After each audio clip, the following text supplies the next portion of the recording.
bien-aimés téléspectateurs et internautes d'Enseigne-moi Canal International. C'est une grande joie pour moi d'être avec vous pendant ces moments pour partager un thème combien important. Ce thème est intitulé « La foi et l'amour du prochain ». Pour nous introduire dans ce thème, j'aimerais qu'ensemble nous puissions ouvrir nos Bibles et faire la lecture de ce passage qui est dans le livre de Luc 10, du verset 25 au verset 36. Voici ce qui est écrit, lisons la parole du Seigneur. Un docteur de la loi se leva et dit à Jésus pour l'éprouver. « Maître, que dois-je faire pour hériter la vie éternelle ?» Jésus lui dit, « Qu'est-il écrit dans la loi?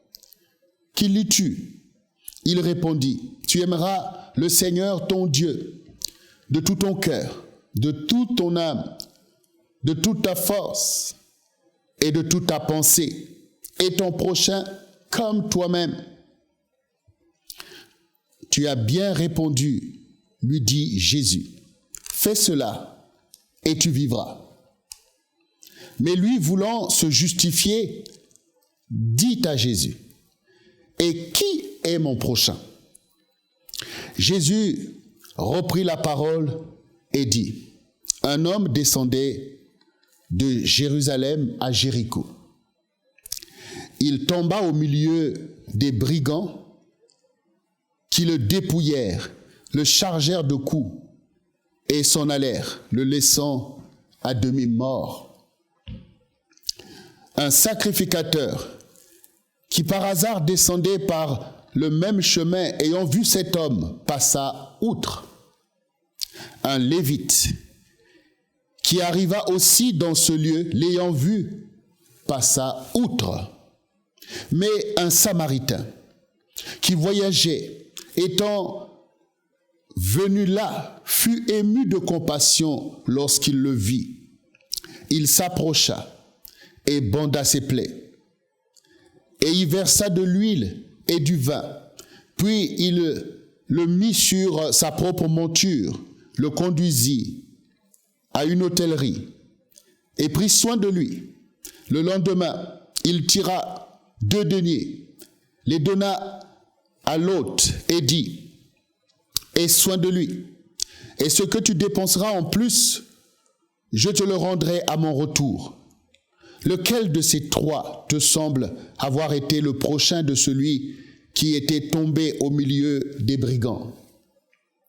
C'est celui qui a exercé la miséricorde envers lui, répondit le docteur de la loi. Et Jésus lui dit, « Va, et toi, fais de même. » Voici donc ce passage combien édifiant. Et là, nous voyons l'efficacité du Seigneur qui est, bien sûr, le docteur des Saintes Écritures.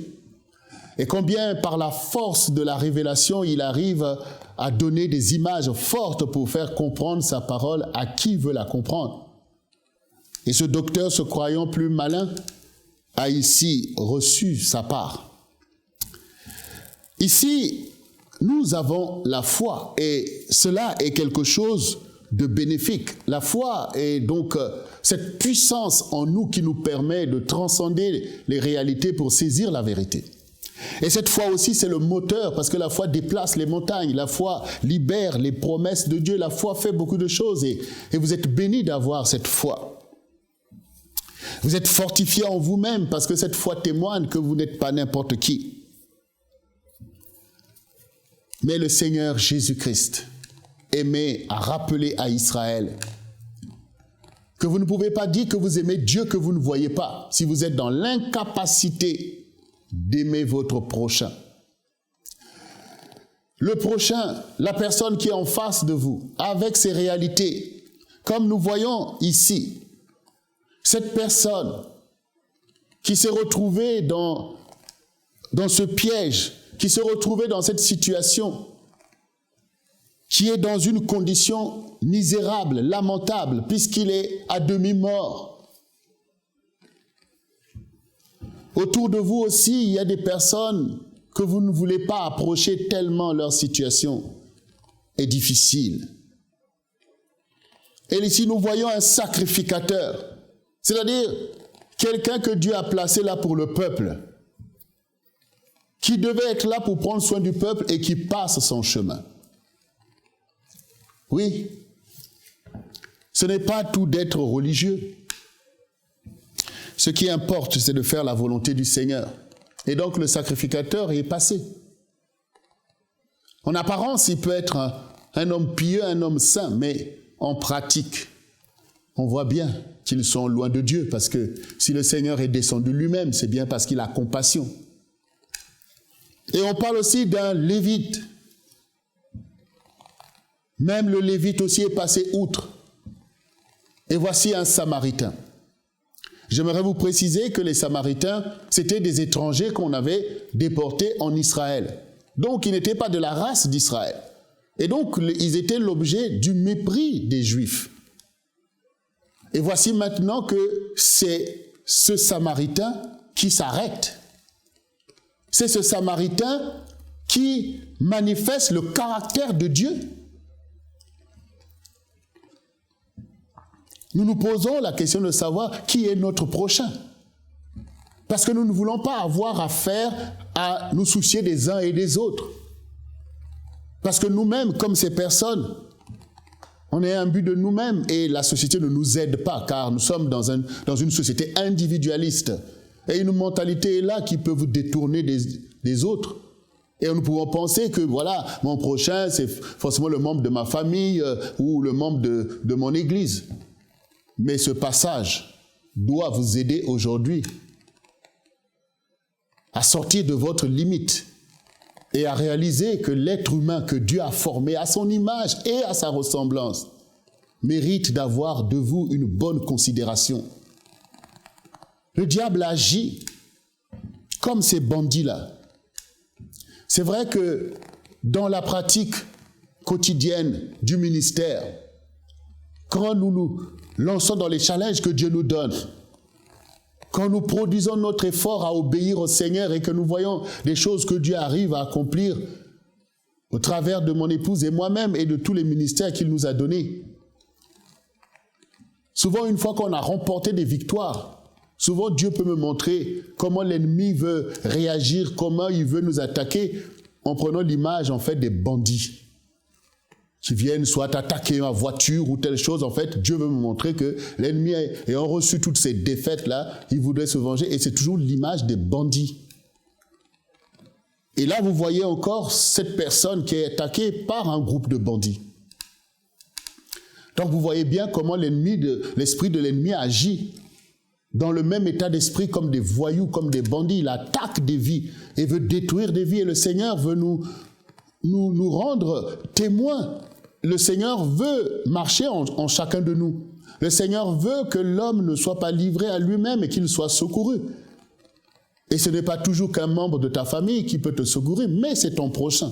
Et ce que le Seigneur veut, c'est que nous soyons comme lui. Le Seigneur aime l'humanité. Il nous aime tous autant que nous sommes. Il nous aime. Et ce qui est important aujourd'hui, c'est que la foi que Dieu t'a donnée puisse te libérer de la condition humaine dans laquelle il y a des idéologies, il y a des philosophies qui sont à l'encontre de l'évangile du Seigneur Jésus. Nous mettons notre zèle à être différents des autres. Et nous pouvons voir aussi même les enfants de Dieu qui marchent, qui se laissent avoir par des travers, alors que nous sommes le peuple de Dieu.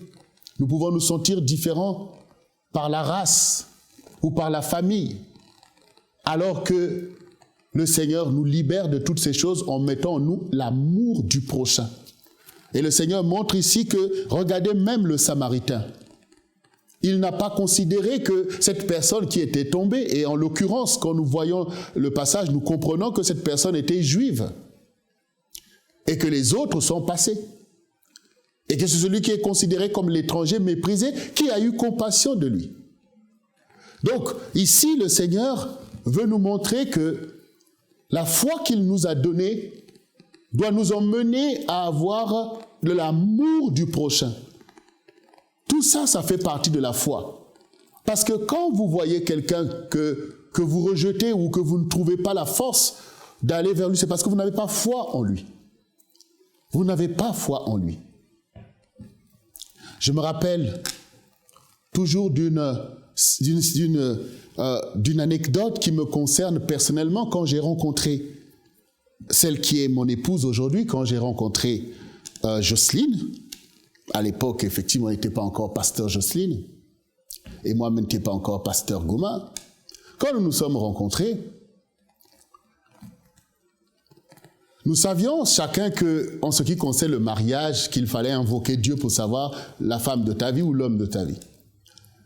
Mais avant ça, chacun avait aussi sa mentalité. Moi, je n'étais pas formé pour épouser, étant donné que, en tant que Congolais, je n'étais pas formé pour épouser une Antillaise. Elle non plus. D'ailleurs, elle, comme beaucoup d'Antillaises à qui on dit tu peux te marier avec n'importe qui, sauf un Africain et un Arabe. Donc, elle avait entendu ces choses-là. Parce que dans le quotidien, on a tous des idées bizarres, des arrière-pensées. Et on a beau devenir chrétien, ces choses sont toujours là comme des fardeaux auxquels on n'est pas délivré. Béni soit le Seigneur que nous avions tous les deux déjà connu ce que c'est que la révélation. C'est que le Seigneur dit n'est pas donné à l'homme de conduire lui-même ses pas. Et que nous savions que c'est le Seigneur qui nous conduira dans tous ces sujets. Alors que culturellement, tout nous séparait. Quand nous avons prié le Seigneur et qu'il a révélé l'un l'autre qui nous avait appelés ensemble, nous avons cru en lui et nous nous sommes fait confiance l'un l'autre et nous nous sommes engagés dans notre mariage. Et quand ma belle-mère notamment, ayant appris que, puisqu'elle était aux Antilles, que sa fille s'est fiancée, mais avec qui? Et apprenant que c'était avec un Africain, alors elle s'est mise dans une situation pas possible. Bien sûr, elle ne me connaissait pas, mais elle s'est mise dans une situation carrément de deuil. Elle était malheureuse. Mais qu'est-ce qui se passe? Ma fille va se marier. Et alors? Mais c'est avec un Africain. Même les autres disent, mais attends, mais regarde toi-même. On est tous les enfants de Dieu, il faut arrêter. Elle était étonnée déjà de voir la réaction de ceux qui l'entouraient, puisqu'elle connaît la mentalité de là-bas. Elle était déjà voir comment Dieu déjà la mettait elle-même dans la confusion pour lui montrer qu'à un moment donné, il faut aller de l'avant. Mais le Seigneur nous avait dit, ne vous inquiétez pas, même s'ils réagissent mal, je m'en occuperai. Effectivement, malgré les réactions de ma belle-mère, j'ai gardé mon cœur ouvert vis-à-vis d'elle, en attendant que Dieu aussi puisse faire ce qu'il avait promis. Alors, le jour de mon mariage, puisque j'étais à Paris, ma belle-mère ne pouvant pas être là, néanmoins envoyé son fils aîné avec une lettre. Elle a dit, cette lettre, tu vas la lire publiquement le jour du mariage. Et bien sûr, le jour du mariage, mon beau-frère donc a lu la lettre. Et dans la lettre, elle disait, David, c'est vrai que quand j'ai appris que ma fille s'est fiancée avec toi, j'ai mal réagi. Parce que ce n'est pas ce que j'attendais pour ma fille. Mais aujourd'hui, Dieu m'a corrigé. Dieu m'a montré qu'il ne faut pas mépriser l'étranger. Je te demande pardon. Je t'accueille favorablement dans ma famille et toutes ces choses. Nous voyons un exemple en fait. Combien nous avons du mal effectivement à aimer notre prochain. Peu importe qui il est ou où il va, Dieu le met en face de nous pour faire quelque chose. Et aujourd'hui, dans cette histoire que je vous ai racontée, pour vous montrer combien l'amour du prochain, c'est au quotidien. Et combien, à cause du manque d'amour du prochain, les promesses de Dieu peuvent ne pas s'accomplir. Aujourd'hui, quand ma belle-mère m'a rencontré, mais je suis devenu en même temps son fils, et il y a vraiment, il y a une vraie joie et toutes ces choses. Donc voilà, toutes ces choses sont une ignorance, sont des limitations, sont l'esprit du monde qui nous accable. Nous avons besoin de comprendre aujourd'hui l'importance du prochain. Quand Dieu t'a créé, il a créé aussi ton prochain. Vous êtes dans la même génération. Il y a un lien entre nous les uns et les autres. Nous ne le savons pas, mais c'est la réalité. C'est la vérité. Il faut que votre cœur soit enclin à aimer l'autre. Vous savez, aimer, moi aussi, je me disais, mais il faut aimer le prochain. Mais comment on fait quand on va même dans Paris, toutes ces personnes qui demandent des pièces d'argent, mais est-ce qu'on peut en donner? Est-ce qu'on peut s'en sortir si on ne donne pas? Ah, Dieu dit d'aimer ton prochain. Est-ce qu'on a péché et toutes ces choses? Ici, le Seigneur prend une situation concrète. pour montrer que le sacrificateur aurait pu manifester l'amour du prochain. Il n'y a rien que le lui empêchait. Dieu ne vous a pas dit d'aller donner ce que vous n'avez pas, mais il vous demande de donner ce que vous avez. Le Lévite aurait pu faire quelque chose. Quelqu'un est en train de mourir. Est-ce qu'on va le laisser là parce que il n'est pas de ma famille? Vous-même, ayez foi dans l'amour du prochain. De la même manière que vous avez foi en Dieu, que vous êtes là, vous vivez pour lui, vous vous mettez à part pour lui. Vous pouvez aussi croire dans votre prochain pour l'aimer, pour considérer qu'il est aussi l'image de Dieu, qu'il a aussi une importance dans votre génération, qu'il peut être aussi l'objet de votre soin, que vous lui donnez aussi de la considération. Et cet amour du prochain dont nous parlons aujourd'hui doit caractériser la foi des croyants que nous sommes. Même les païens, nous voulons les évangéliser. Mais si on ne les aime pas, si nous n'avons pas pour eux de l'amour, nous allons commencer à leur parler d'une façon méprisante. Et au lieu d'apporter la bonne nouvelle, nous apportons une mauvaise nouvelle. Et c'est pas ce que le Seigneur nous a donné. C'est là notre propre projection à mépriser les gens. Le Seigneur dit, souvenez-vous de quand vous-même avez été sauvés. Il faut que l'amour remplisse nos cœurs. Et c'est exactement ce que Jésus est prêt à faire dans votre vie si vous le lui demandez. Parce que la Bible dit, tout disciple accompli est comme son maître. Vous ne devez pas professer votre propre évangile, mais l'évangile du Seigneur qui se porte avec amour. Le Seigneur lui-même était rempli d'amour et malgré qu'il était sur cette croix, il trouvait néanmoins d'intercéder pour nous. Père, pardonne-leur car ils ne savent ce qu'ils font. C'est l'amour qui fait la différence. Notre Dieu est amour. Et nous aussi, nous devons être amour, comme nous sommes faits à son image et à sa ressemblance. Mais ce défi est grand parce que le monde est un monde de haine et de colère. Vous-même, dans votre propre famille, là où vous deviez avoir tout l'amour, vous avez déjà vu la colère. Vous avez déjà subi vous-même plein de choses, des rejets et de toutes sortes de brutalités. Et donc, c'est très facile de pouvoir s'accommoder avec la colère, avec la haine. Et que depuis que tu entends l'évangile, tu t'es pas dépouillé de ces choses pour retrouver ta vraie nature. Quand vous avez l'amour du prochain, c'est-à-dire que vous n'êtes pas contre quelqu'un. Il faut comprendre que l'amour, c'est pas le moment où vous donnez quelque chose. L'amour, c'est d'abord le fait que vous avez une bonne pensée des autres. C'est ça l'amour. Et donc, quand vous avez une bonne pensée des autres, rien n'empêche à Dieu de vous utiliser en faveur de telle ou telle personne. Vous voyez, c'est ça l'amour. C'est ça l'amour du prochain. C'est que vous êtes d'accord, vous êtes accessible par rapport à l'intérêt de l'autre. Vous n'écartez pas quelqu'un comme ça parce que sa tête ne vous revient pas. Vous n'êtes pas dans ces attitudes des païens, des animosités, toutes ces choses, mais vous êtes favorable parce que vous reconnaissez vous-même que vous avez reçu la vie gratuitement et que quelqu'un a donné sa vie pour vous et que vous-même au quotidien, il y a bien des gens qui vous ont fait du bien et que vous trouvez ça normal parce que nous sommes la famille de Dieu sur la terre. Il ne faut pas laisser le diable investir ton cœur, mais laisse plutôt Jésus, qui est le Dieu d'amour, remplir ton cœur et que tu sois un instrument de bénédiction pour les autres, parce que le Seigneur dit, celui qui arrose sera arrosé. Nous, l'Église, nous devons savoir que si nous sommes sur la terre, c'est parce qu'il y a des âmes à sauver. Et si nous manquons d'amour pour ceux qui ne connaissent pas le Seigneur, quelle évangélisation nous allons pouvoir faire avec efficacité? L'amour du prochain fait partie de la foi que Dieu t'a donnée. Oui. Quand le Seigneur dit « Allez et faites de toutes les nations des disciples », il t'a communiqué la foi pour aimer ton prochain jusqu'aux extrémités de la terre. Oui, il en est ainsi. Quand le Seigneur a parlé à Saul de Tarse, il lui a communiqué l'amour des païens. Et nous voyons comment Paul est devenu un apôtre engagé pour les païens. Toi aussi, Dieu te donne l'amour des gens qui sont autour de toi pour que tu puisses faire quelque chose pour eux. Si nous avons l'amour du prochain, nous ne serons pas stériles.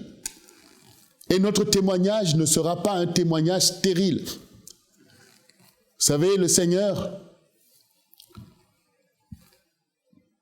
dans cette parabole qu'on appelle l'intendant infidèle, qui est dans le livre de Luc 16, il dit bien, faites-vous des amis avec des richesses injustes, afin qu'ils vous reçoivent dans les tabernacles éternels quand elles viendront à vous manquer. Cela veut dire qu'au quotidien, nous manifestons nos ailes pour prospérer, pour avoir de l'argent. Et nous trouvons ces choses sont très importantes et nous construisons notre vie individuelle. On a tout, on est content dans notre maison, dans notre voiture et toutes ces choses. Mais le Seigneur montre au contraire que ces richesses qui sont des richesses injustes trouvent leur justification quand nous nous faisons des amis. Et les amis qui vont vous accueillir dans les tabernacles éternels, ce sont les âmes que vous aurez bénies. Ce sont les âmes que vous aurez vous-même sauvées par amour pour eux en témoignant de Jésus-Christ. La Bible dit que celui qui sauve les âmes est sage. Toi qui m'écoutes, quelle est ta part de l'amour du prochain? Est-ce que Dieu peut t'utiliser pour aider quelqu'un? Quand le Seigneur dit qu'il est le Père des orphelins, qu'il est le Dieu des veuves, cela veut dire qu'il entend leurs prières. Mais qui il va envoyer? C'est toi qu'il va envoyer pour aller tendre la main, pour aller faire du bien. Et si nous n'avons pas l'amour du prochain, nous retenons captif le royaume de Dieu. Et nous voyons tous les dégâts que produit la haine dans le monde. Nous voyons tous les dégâts que produit la haine dans le monde. Nous voyons des guerres, nous voyons des divisions. Et nous les croyants, au milieu de tout ça, quelle est la différence que nous apportons? Il s'est produit à un moment donné une guerre dans mon pays d'origine, le Congo, Brazzaville. À se poser la question de savoir quel a été le rôle des croyants dans des divisions ethniques qui ont mené un embrasement terrible. Priez pour avoir l'amour du prochain. Et le Seigneur insiste. Vous savez, le Seigneur est Dieu. En Israël, il y a cette loi, le premier commandement. Tu aimeras l'Éternel, ton Dieu, de tout ton cœur, de toute ton âme, de toute ta pensée, de toute ta force.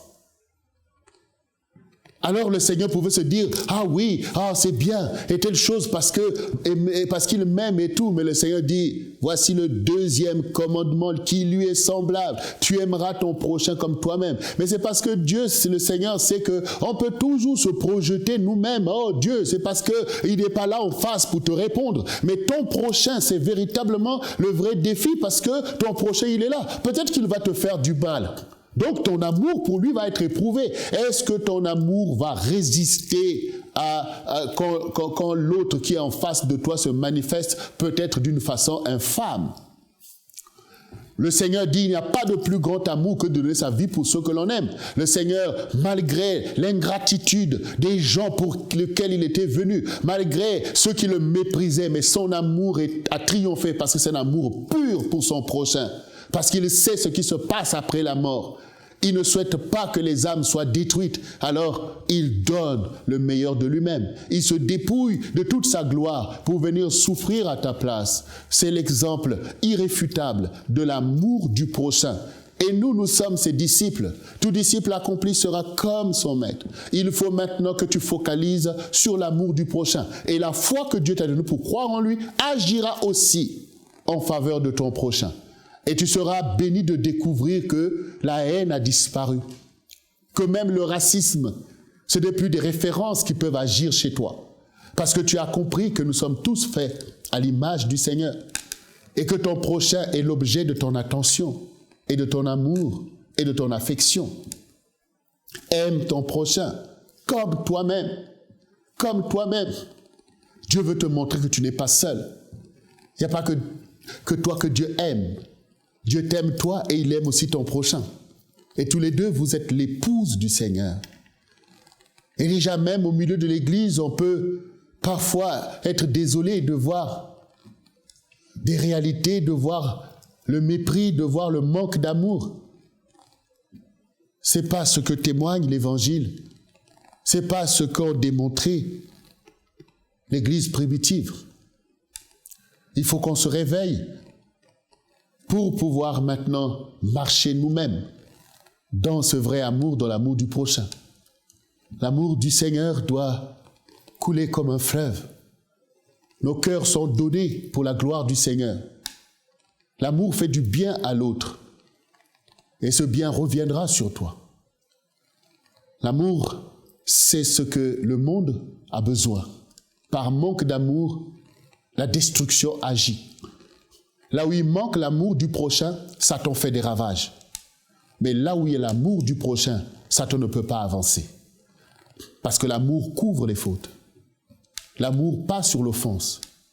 Et l'amour ne périra jamais. Nous aimons tous lire ce passage de 1 Corinthiens 12 qui parle de cet amour qui supporte tout, cet amour qui croit tout. C'est l'amour du prochain. Reconnais que l'autre est fait à l'image de Dieu comme toi. Même les personnes qui croient en d'autres dieux, malgré que nous savons que ces dieux-là ne sont pas des dieux, mais Dieu ne nous demande pas de les mépriser. Dieu ne nous demande pas de les rejeter. S'il est possible pour nous de partager notre témoignage avec eux, faisons-le. Mais même quand on ne peut pas le faire, ils ont le droit de vivre et d'exister. Il faut porter un amour du prochain. Et d'ailleurs, le Seigneur va plus loin. En défiant Israël, quand il disait, vous avez entendu qu'il est dit, tu aimeras ton frère et tu haïras ton ennemi. Mais moi je vous dis, aime ton ennemi.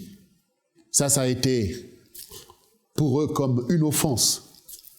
Parce que l'identité d'Israël s'est construite sur le rejet même de ses ennemis. Parce qu'il s'agissait de conquérir un même territoire. Mais il y a un temps pour tout. Jésus, c'est le Dieu de paix. C'est la révélation de qui est Dieu. Dans son intention, Dieu veut que nous soyons en paix avec tout homme, autant que cela dépend de nous. Maintenant, il dépend de vous d'aimer votre prochain. Et au quotidien, cela est demandé. Soyez bénis en manifestant de l'amour. L'amour vous bénira toujours et construira autour de vous un champ de bénédiction. Et quand vous avez fait du bien à quelqu'un, même si sur le coup il ne le reconnaît pas, plus tard il le reconnaîtra. Cela vous reviendra. Je vous encourage, bien-aimés, à ouvrir vos cœurs, car Dieu agit dans le cœur pour accomplir l'œuvre de l'Évangile. Nous sommes les instruments du royaume de Dieu. Et l'amour triomphe toujours, car l'amour ne périt pas. Soyez bénis et aimés autour de vous. Aimez aussi loin que Dieu vous conduise à le faire. Que le nom du Seigneur soit béni. Amen.